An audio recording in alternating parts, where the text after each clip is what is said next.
Hello everyone, my name is Roya, and I'm here to tell you about what to expect when you go to Yallwest. So if you don't know, Yallwest is it's the West Coast version of Yallfest. It's a one-day event in LA, in Santa Monica, at the Santa Monica High School, and basically there are books and authors and panels and booths you can go to and get things and stuff. So it's really great.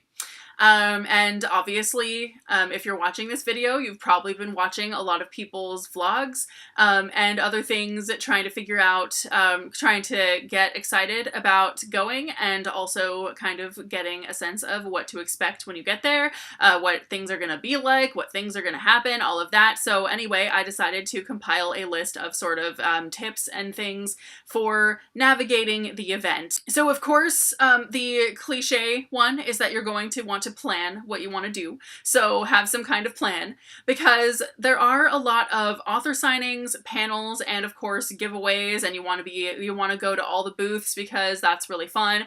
All of that, you want to be able to hang out with friends, and you want to eat at some point too, because otherwise you will pass out. So hopefully not. So usually the author lineup gets announced a few months before Yallwest, and at this point, this coming Yallwest's author lineup has already been announced, so it's very, very exciting. But of course, any sort of signing schedule and any sort of schedule of what panels are going to happen has not been announced yet right now. It might be before this video goes up, but usually it's at least about a month prior to the event. So I definitely do recommend going to some of the panels because they are so interesting, and you get to see some of your favorite authors talk about stuff. And then, of course, the giveaways for the ARCs that are being dropped at certain times at different booths, at the different publishers' booths, all of that, gets announced very close to the date, and it's kind of closer and closer to the point where some publishers' booths actually don't release any kind of schedule anymore.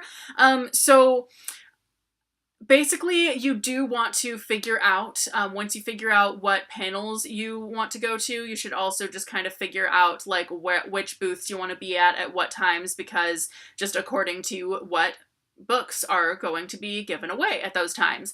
But if you do have a specific book that you are hoping to get at Yallwest, I definitely do recommend asking the nice people working at that publisher's booths to see if they know when it'll be dropping, or if it will. So last Yallwest, I had my eye on an arc of Darius the Great is Not Okay, and because I'm Persian and I wanted to review a Persian book, obviously, because a lot of really great Iranian-inspired books came out last year, and I was really lucky in how many of them I got to read in advance. So I definitely had my eye on Darius the Great is Not Okay. So I went to the nice people at the Penguin booth, and I didn't see it on their schedule. So I asked them, hey, so are you going to be dropping this book at any time today? And they said, oh yeah, it's part of our books and travel thing. And so they like pointed to it on the schedule, and it's just a thing where you go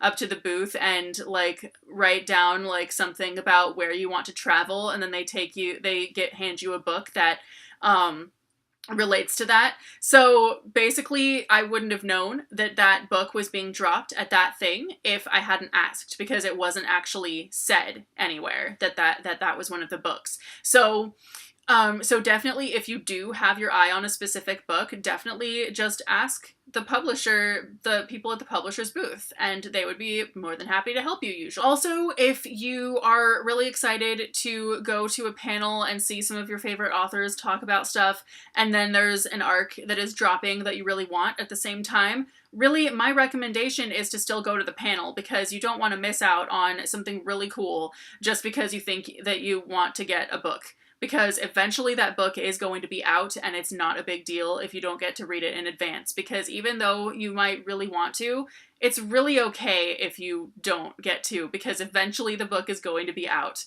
So that's just my philosophy. So There are a lot of arcs being given away, so you're not going to end up not getting any or anything silly like that unless, like, if you're there for the duration of the whole event, chances are you're going to leave with at least a few arcs. So last year, I actually spent most of the day in panels. So all the way from noon until the end of the event, I was just in panels, and then it was only until noon that I did all of my hanging out with friends, getting bubble tea, going to all the booths and everything, and I still ended up with 13 arcs, 13 books rather, 11 of them were arcs, which is insane. That's a lot of books. I thought I was gonna get like 5. So, and then also what's really great is that if you are a booktuber or a book blogger or a book influencer of any kind, you actually can apply to get a press pass. So the press passes are, I'm not sure exactly what sort of time frame they become available, but basically if you just keep an eye out on the website for when they will be available, when you can apply for one, it's really easy to do.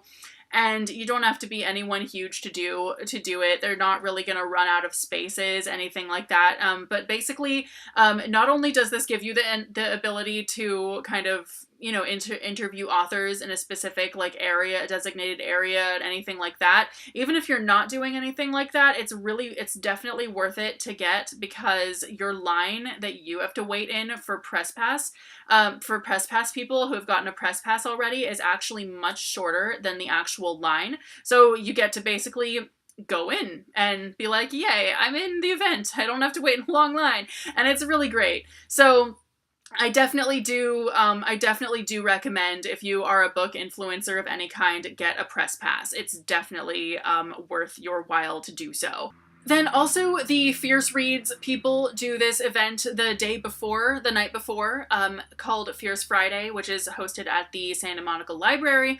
And it's basically author signings and a trivia game and stuff. And it's definitely a really fun thing to do. So if you end up, you know, going down to Santa Monica the day before, like I do, because I'm from Portland and there's no way I'm flying down the same day as Yallwest. So I get there the day before anyway. So definitely Fierce Friday is really great. Tickets are free, but you do need to get one in order to be let in, just because they might run out of room. But it's really fun. It's definitely a really good excuse to be able to hang out with your friends, all of that.